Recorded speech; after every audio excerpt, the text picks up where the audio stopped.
Barn amhoblogaidd. Mae Beyonce yn overrated.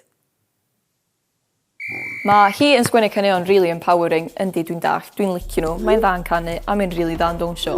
Ond dwi jyst yn meddwl bod female artists eraill fel Ariana Grande yn neud union yr un peth ar hi, a just ar yr un lefel. Mae pobl fel Halsey yn neud lot mwy ar gyfer merchaid, especially Me Too, nath Halsey siarad i fyny fel survivor o assault a siarad o flaen pawb a neud fatha poem ac oedd hi just yn really supportive efo'r community yna. So dwi'n meddwl bod hi ddim yn neud gwell, ddim yn neud mwy na hynna ac di ddim yn heiddi yr amount o publicity sydd gen hi.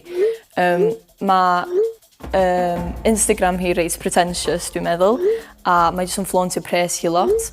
Mae Lady Gaga yn well achos mae hi'n neud loads mwy ar gyfer pobl a mae Lady Gaga yn well yn actio na Beyonce. I symud fyny mae Jay-Z yn fucking dick cos fi ddim yn licio fo. Diolch.